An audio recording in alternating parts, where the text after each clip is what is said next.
नेपाल भारत सीमाको विषय पहिलो पटक उच्च राजनीतिक तहमा प्रवेश, द्विपक्षीय संयन्त्रबाट समाधान गर्न प्रधानमन्त्री देउबाको आग्रह। नेपाल र भारत द्विपक्षीय सम्बन्धलाई अझ सुदृढ बनाउन प्रधानमन्त्री देउबा र समकक्षी मोदीको प्रतिबद्धता, ऊर्जा र रेल सेवामा सहकार्य गर्न विभिन्न 4वटा सम्झौतामा हस्ताक्षर। पछिल्लो समय अटिजम भएका बालबालिकाको पहिचान हुने क्रम बढ्दै नेपालमा झण्डै 3 लाख बालबालिकामा अटिजम सम्बन्धी समस्या। श्रीलङ्कामा खाद्यान्न तथा इन्धनको अभावसँगै सुरु भएको प्रदर्शन हिंसात्मक भएपछि कर्फ्यू जारी, स्वतन्त्रता पछिकै सबैभन्दा ठूलो आर्थिक सङ्कट। र महिला 1 दिवसीय विश्वकप क्रिकेटको उपाधिका लागि अस्ट्रेलिया र इङ्ल्यान्ड बीच प्रतिस्पर्धा हुँदै। नमस्कार, कान्तिपुर डायरीका साथमा साथी केशु र म दिवा। अब समाचार विस्तारमा। भारतले 2.5 वर्ष अघि लिपुलेखसम्मको नेपाली भूमि आफ्नो पट्टी पारेर नयाँ नक्सा जारी गरेपछि अघि बढ्न नसकेको सीमा मामिलाले पहिलो पटक उच्च राजनीतिक तहमा प्रवेश पाएको छ।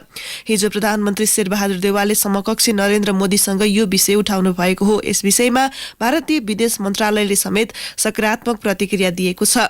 दुई देशका प्रधानमन्त्री नेतृत्वको प्रतिनिधि मण्डल बीचको संवादपछि संयुक्त पत्रकार सम्मेलनमा देउवाले भन्नुभयो, हामीले सीमा समस्याबारे छलफल गर्यौं। मैले मोदीजीलाई यो विषय स्थापित द्विपक्षीय संयन्त्र मार्फत समाधान गरौं भनेको छु। हैदराबाद हाउसमा भएको पत्रकार सम्मेलनमा मोदीले भने सीमाका विषयमा केही बोल्नु भएन। लगत्तै भारतका विदेश सचिव हर्षवर्धन श्रृङ्गलाले पत्रकार सम्मेलन गर्दै सीमाका सम्बन्धमा प्रधानमन्त्री देउवाले आफ्नो भनाइ राखेको उल्लेख गर्नुभयो। उहाँले भन्नुभयो, सीमा विवादमा संक्षिप्त रूपमा छलफल भएको थियो। दुवै पक्षले यसलाई वार्ताका माध्यम मार्फत जिम्मेवारीपूर्ण रूपमा सम्बोधन गर्नुपर्छ भनेर हामी समझदारी गर्यौं। हाम्रो नजिक र मैत्री सम्बन्धको भावनाका कारणमा सीमा विवाद समाधान गर्नुपर्छ, यस्तो विषयलाई राजनीतिकरण गर्नुहुन्न। दुई प्रधानमन्त्री बीच सौहार्दपूर्ण संवाद भएको उल्लेख गर्दै विदेश सचिव श्रृङ्गलाले दुई मुलुकले समस्या समाधानका लागि मित्रवत बाटो खोज्नेमा शंका नरहेको प्रश्न पार्नुभयो। भारतले 2076 कार्तिकमा आफ्नो नयाँ राजनीतिक र प्रशासनिक नक्सा जारी गरेपछि नेपालले विरोध गर्दै कूटनीतिक नोट पठाएको थियो। तर कोभिड-19 को कारण देखाउँदै भारतले वार्ता टार्दै आएको थियो। त्यसको 6 महिनापछि कालापानी लिपुलेख क्षेत्रमा सडकको ट्र्याक खोलेर भारतले उद्घाटन गरे लगत्तै विरोध गर्दै नेपालले कूटनीतिक नोट पठाएको थियो। त्यसमा पनि भारत वार्तामा आउन तयार भएन।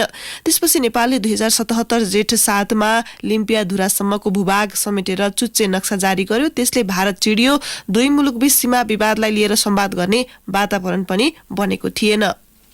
प्रधानमन्त्री शेरबहादुर देउबा र भारतीय समकक्षी नरेन्द्र मोदीले द्विपक्षीय सम्बन्धलाई अझ सुदृढ गर्ने प्रतिबद्धता व्यक्त गर्नुभएको छ। नयाँ दिल्लीको हैदराबाद हाउसमा हिजो भएको द्विपक्षीय एकल र त्यसपछि प्रतिनिधि मण्डल स्तरीय भेटवार्तामा दुवै देशका प्रधानमन्त्रीले आपसी सम्बन्ध थप बलियो बनाउने विषयलाई प्राथमिकतामा राख्नु भएको हो।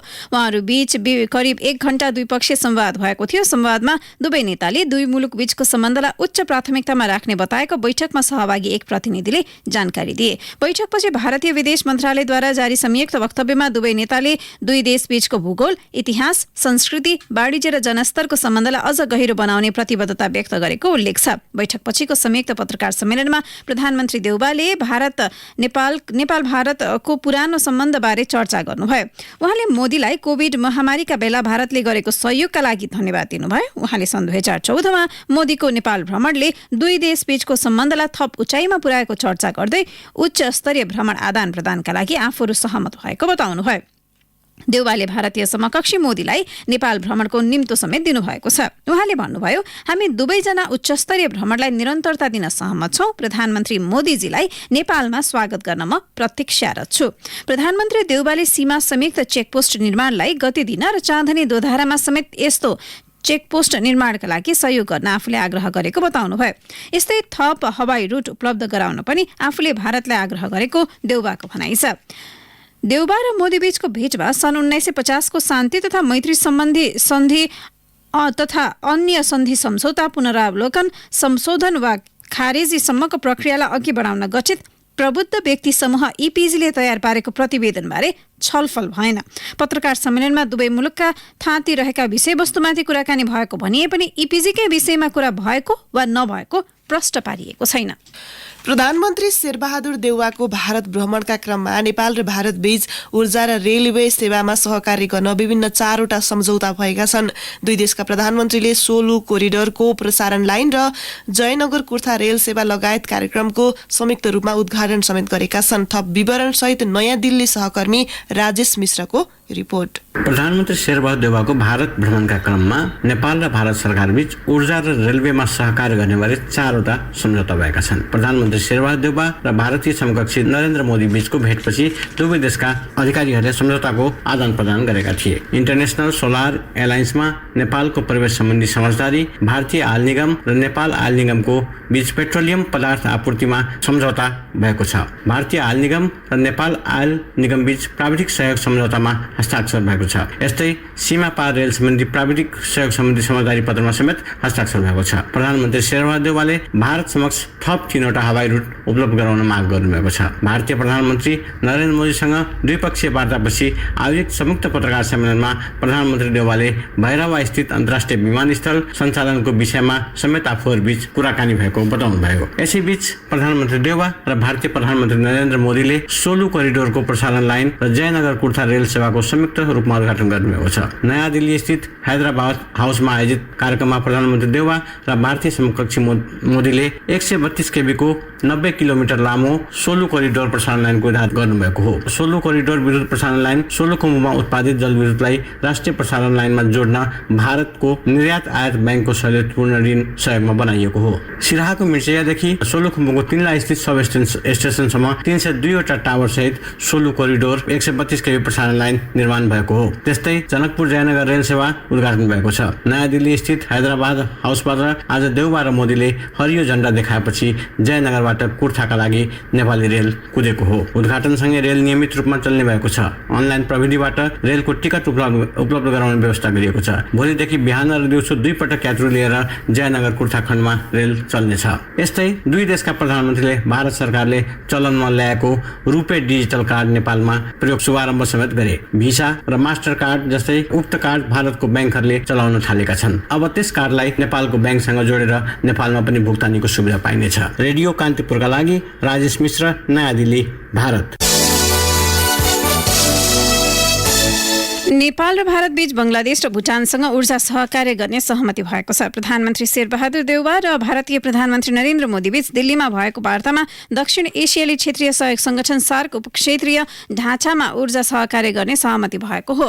दुवै देशका प्रधानमन्त्रीले BBIN, भुटान, बंगलादेश, भारत र नेपाल ढाँचामा ऊर्जा सहकार्य विस्तार गर्ने सहमति गरेका हुन्। देउवा मोदी वार्तापछि ऊर्जा क्षेत्रमा सहकार्य सम्बन्धी नेपाल भारतको 6 बुँदे संयुक्त दृष्टिकोण सार्वजनिक गरिएको छ। संयुक्त दृष्टिकोणमा भनिएको छ यस प्रकारको सहकार्य BBIN को ढाँचाभित्र विषयका रूपमा विस्तार गरिने र त्यसमा शर्तहरू सहभागी पक्षहरूबीच आपसी सहमतिमा निर्धारण गरिनेछ।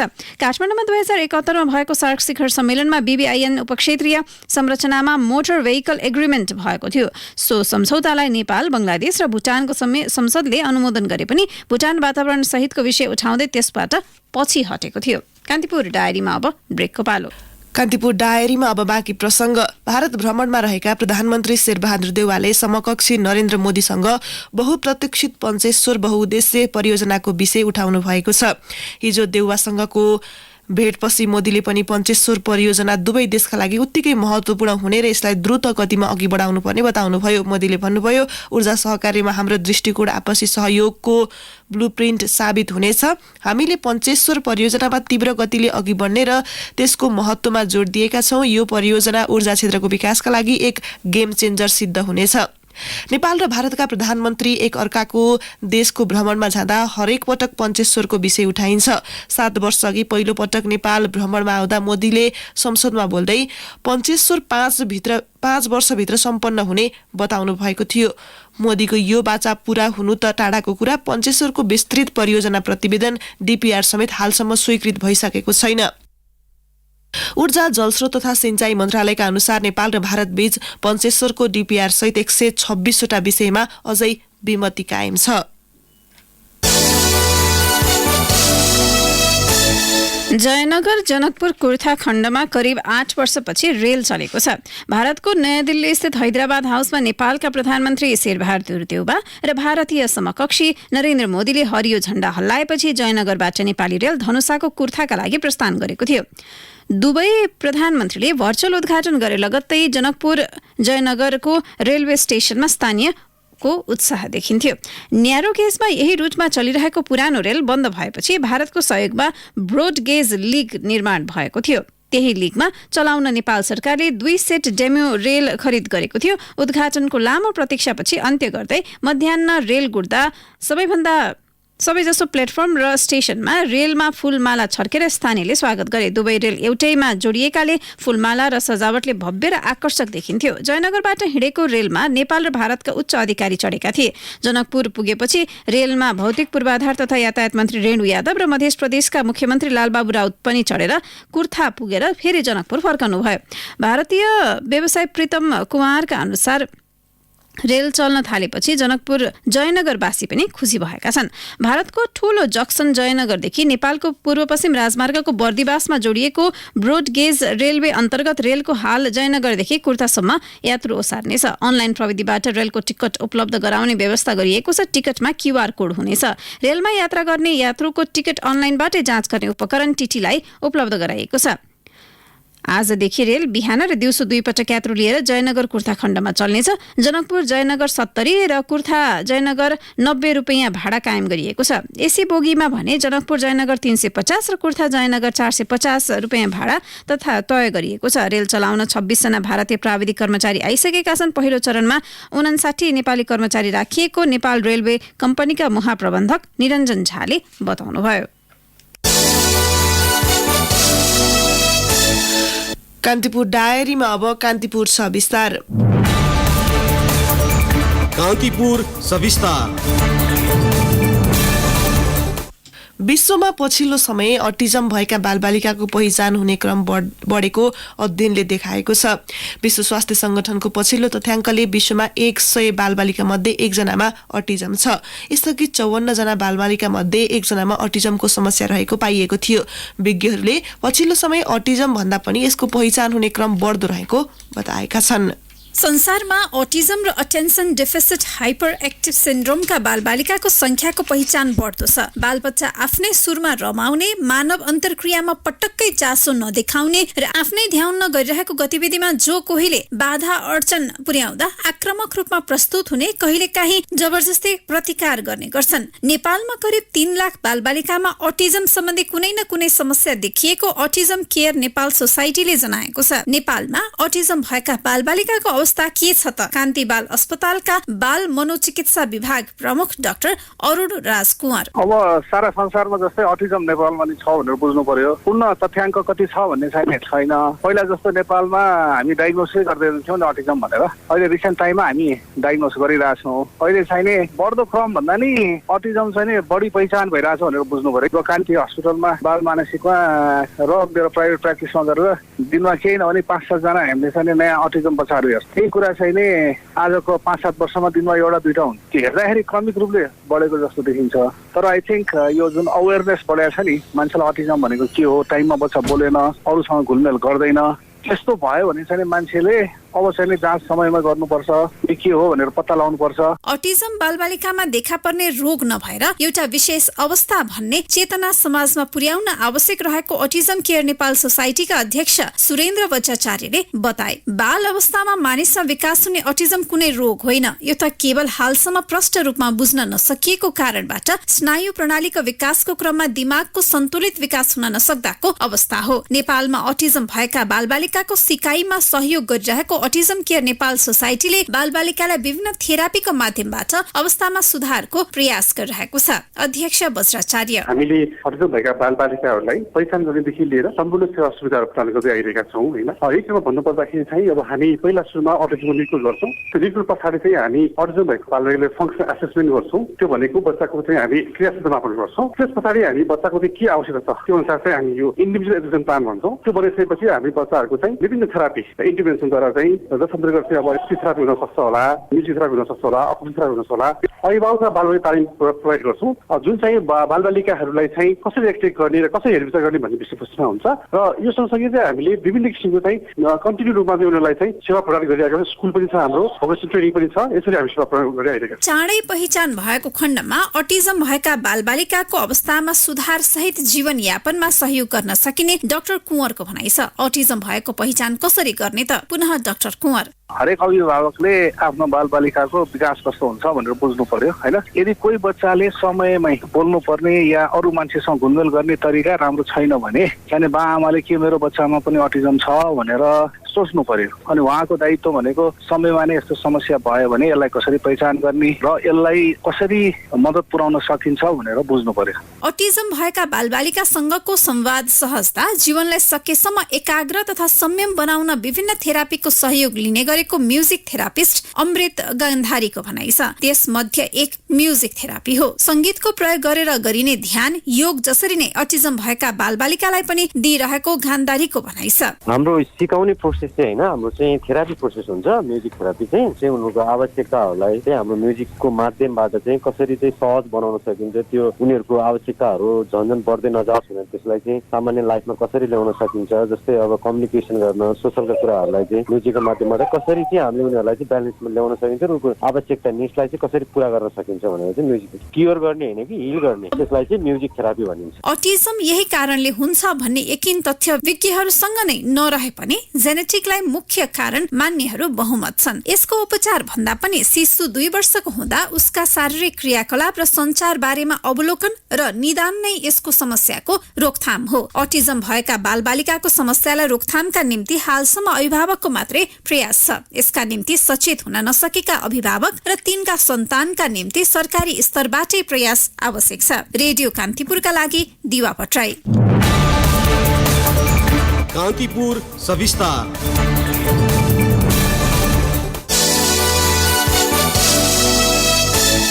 राष्ट्रपति विद्यादेवी भण्डारीले विद्युत उत्पादन, खपत र निर्यातलाई प्रभावकारी बनाउनु पर्ने बताउनु भएको छ। भ्रिकुटी मण्डपमा हिमालयन हाइड्रो एक्सपो 2022 को उद्घाटन गर्दै उहाँले जलविद्युतको विकासले मात्र समृद्ध नेपाल सुखी नेपालीको सपना साकार गर्न सकिने बताउनुभयो।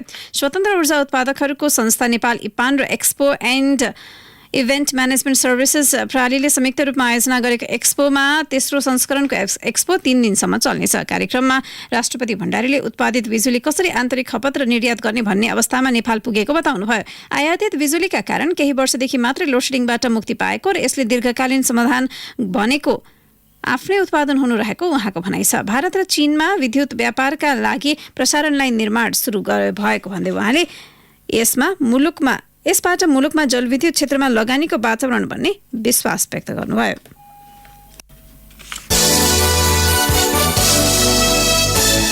सरकारले 2022 को सुरुवाती 3 महिनाभित्रै 5 देखि 11 वर्ष मुनिका बालबालिकाका लागि 84 लाख मात्रा फाइजरको गुलाबी खोप ल्याउने तयारी थालेको बताएको थियो।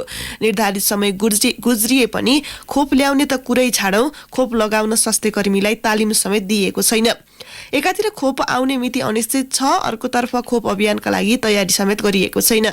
स्वास्थ्य विभागले 15 देखि 17 वर्षका बालबालिकालाई फाइजर लगाउने क्रममा उपत्यका सहित काभ्रे, सिन्धुली लगायत बागमतीका 20 जिल्ला र झापा, सुनसरी, बागलुङका स्वास्थ्य कर्मीलाई मात्र तालिम दिएको छ। बाँकी 54 जिल्लाका स्वास्थ्य कर्मीले अझै तालिम पाएका छैनन्। खोपमा 0.9% सोडियम क्लोराइड मिसाउनुपर्छ। मिसाएपछि हल्लाउने तरिका पनि छुट्टै हुन्छ। सिरिज पनि 0.2 मिलिलिटर मार्जिनको हुने भएकाले अन्य उमेर समूहलाई लगाउने जस्तो सहज नभएकाले तालिमको आवश्यकता रहेको विभागको बाल स्वास्थ्य तथा खोप शाखा प्रमुख सागर दाहालले बताउनुभयो। हुम्लाको चङ्खेली गाउँपालिका 2 मा भीमबहादुर बुढाले यो वर्ष 13 क्विन्टल कागुनो फलाए। सबै कागुनो संघीय राजधानी काठमाडौँ आयो। उनले भने घरमा कसैले मिठो मान्दैनन्, तर जग्गा किन बाँझो राख्नु भनेर कागुनो लगाए। फलेपछि काठमाडौँका व्यापारीले फोन गरी सबै उतै मगाए। जुम्लाका व्यवसायी सुरबहादुर साईले यो वर्ष काठमाडौँमा 3 मेट्रिक टन मार्सी धान पठाएका छन्। कर्णालीका हिमाली जिल्लामा सेतो चामललाई मात्र खाद्यान्न मान्ने प्रवृत्ति छ, जसका कारण कर्णालीमा खाद्यान्न अभावको खबर धेरै आउँछ। तर कर्णालीले कालो मार्सी धान, चिनो, कागुनो, कोदो फापर लगायत खाद्यान्न काठमाडौँसम्म पठाइरहेको छ। स्थानीय बजारमा कर्णालीको चिनो 160, कागुनो 150 र मार्सी चामल 180 रुपियाँमा बिक्री हुन्छ। त्यही खाद्यान्न काठमाडौँसम्म आइपुग्दा 250 देखि 700 रुपियाँसम्ममा बिक्री भइरहेको छ। गत साल हुम्लामा 78 हेक्टरमा कागुनोको खेती गरिएकोमा 81 मेट्रिक टन उत्पादन भयो। हुम्लामा कालो कागुनोको खेती बढी हुन्छ। कालो कागुनो स्वास्थ्यका लागि निकै महत्त्वपूर्ण रहेको आयुर्वेद चिकित्सक भक्तबहादुर केसीको भनाइ छ। कुपोषण समस्यालाई पनि कागुनोले हल गर्ने उहाँले जानकारी दिनुभयो। कान्तिपुर डायरीमा पुनः ब्रेकको पालो। अब आर्थिक प्रसङ्ग। बाह्य तथा आन्तरिक ढुवानी साधनको भाडा डिजेलको मूल्य अनुपातमा घटबड हुने गरी स्वचालित प्रणाली कायम हुनुपर्ने, यातायात क्षेत्रमा जसरी इन्धन ढुवानीमा समेत वैज्ञानिक भाडा लागू गर्नुपर्ने भन्दै एलपी ग्यास तथा पेट्रोलियम पदार्थको कारोबार गर्ने व्यवसायीले राष्ट्रिय पेट्रोलियम व्यवसाय संस्थागत समन्वय समिति बनाएर आन्दोलन गरेपछि सर्वसाधारणले दुःख पाएका छन्। चैत 6 मा निगमबाट पिडिओ नकिनेका उनीहरूले चरणबद्ध आन्दोलन गर्दै शुक्रबार पेट्रोलियम ढुवानी ट्याङ्करमा लोडिङ अनलोडिङ बन्द गरेका थिए। आजदेखि बिक्री नै बन्द गर्ने धम्की दिएपछि सर्वसाधारण आत्तिएर ग्यालेन ड्रममा समेत इन्धन मौजदात गर्न थालेका थिए। त्यसको असर हिजो परेको हो। त्यस दिन अधिकांश निजी पम्प बन्द थिए। खुलेकामा सर्वसाधारणको बाक्लो लाइन थियो। 2 सातादेखि आन्दोलनरत व्यवसायीले अत्यावश्यक वस्तुको ढुवानीमा अवरोध गरिरहँदा सरकारी निकायको भूमिका भने शंकास्पद देखिएको थियो। पेट्रोलियम पदार्थको पिडिओ नउठाउने, ढुवानी बन्द गरेर सर्वसाधारणलाई शास्ति दिइरहँदा तालुक आयल निगम, उद्योग वाणिज्य तथा आपूर्ति मन्त्रालय गैर जिम्मेवार बनेको जानकारहरू बताउँछन्। यसैबीच पेट्रोलियम व्यवसायीले आन्दोलनका सम्पूर्ण कार्यक्रम स्थगित गरेका छन्। चैत 6 देखि ग्यासको पिडिओ खरिददेखि इन्धन लोड अनलोड बन्द गरेका उनीहरूले आयल निगमसँग गैराती 4 बुधे सहमति गर्दै आन्दोलन फिर्ता लिएका हुन्। निगमका प्रवक्ता विनित मणि उपाध्यायका अनुसार व्यवसायीको मागमा 7 दिनभित्र उचित निष्कर्ष निकाल्ने गरी सहमति भएको छ। पछिल्लो महिनाहरूमा बैंक तथा वित्तीय संस्थाबाट कर्जा लिएर शेयरमा लगानी गर्ने लगानीकर्ता घटेका छन्।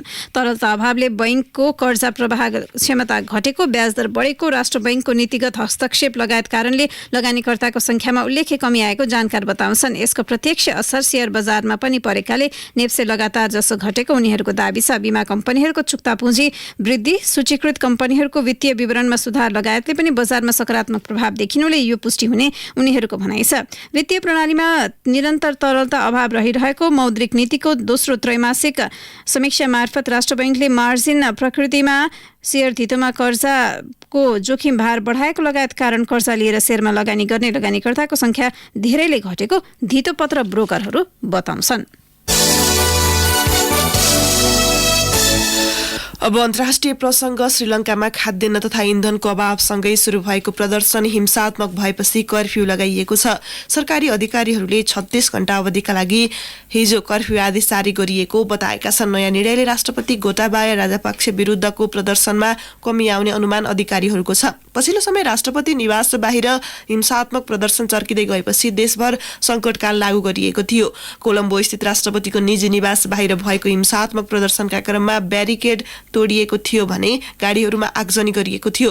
शुक्रबारको प्रदर्शनका क्रममा कम्तीमा 53 जनालाई पक्राउ गरिएको प्रहरीले जनाएको छ। पछिल्लो आदेशसँगै अब सेनाले कुनै पनि वारेन्ट बिना जो कसैलाई पक्राउ गर्न सक्ने जनाइएको छ। राजधानीका प्रदर्शनमा सहभागी भएकाहरूले राष्ट्रपतिको तत्काल राजीनामाको माग गरेको अन्तर्राष्ट्रिय सञ्चार माध्यमहरूले जनाएका छन्। केही समय यता श्रीलङ्काले स्वतन्त्रता पछिकै सबैभन्दा ठूलो आर्थिक सङ्कटको सामना गरिरहेको छ। अब खेल प्रसङ्ग। महिला एक दिवसीय विश्वकप क्रिकेटको फाइनलमा अहिले अस्ट्रेलिया र इङ्ल्यान्ड बीच प्रतिस्पर्धा भइरहेको छ। केही बेर अघि सुरु भएको खेलमा अस्ट्रेलियाले ब्याटिङ गरिरहेको छ। यो समाचार तयार पार्दासम्म अस्ट्रेलियाले 3.6 ओभरको समाप्तिमा 11 रन बनाएर खेलिरहेको छ। इङ्ल्यान्ड हेदर नाइट र अस्ट्रेलिया मेग लेनिनको कप्तानीमा मैदान उत्रिएका छन्। इङ्ल्यान्ड साउथ अफ्रिकालाई 137 रनले हराउँदै फाइनल पुगेको हो भने अस्ट्रेलियाले वेस्ट इन्डिजमाथि 157 रनको जित हात पार्दै फाइनल यात्रा तय गरेको हो। अस्ट्रेलिया महिला क्रिकेटको सबैभन्दा सफल टोली मानिन्छ। 5 वटा T20 विश्वकप जितेको अस्ट्रेलियाले 6 वटा एक दिवसीय विश्वकपको उपाधि उचालेको छ। इङ्ल्यान्डले 4 पटक एक दिवसीय क्रिकेट विश्वकपको उपाधि जितेको छ। डिफेन्डिङ च्याम्पियन इङ्ल्यान्डका लागि उपाधि जोगाउनु आजको खेलको मुख्य चुनौती हुनेछ। 11 पटक आयोजना भएको महिला विश्वकपमा एक पटक न्युजिल्यान्डले सन् 2000 मा जित्नु बाहेक सबै पटक इङ्ल्यान्ड र अस्ट्रेलियाले नै उपाधि उचालेका छन्। अब मौसम सम्बन्धी जानकारी काठमाडौँ उपत्यका सहित पहाडी भूभागमा आंशिक बदली हुने जल तथा मौसम विज्ञान विभागले जनाएको छ। प्रदेश 1 बागमती प्रदेश र गण्डकी प्रदेशको पहाडी भूभागका केही स्थानमा र मध्य प्रदेश तथा लुम्बिनी प्रदेशका 1-2 स्थानमा मेघगर्जनसहित हल्का वर्षाको सम्भावना रहेको छ। केही बेर अघि 19 डिग्री सेल्सियस मापन गरिएको काठमाडौँ उपत्यकाको अधिकतम तापक्रम आज 26 डिग्री सेल्सियससम्म पुग्नेछ। सूर्योदय बिहान 5:53 भयो भने सूर्यास्त साँझ 6:22 हुनेछ।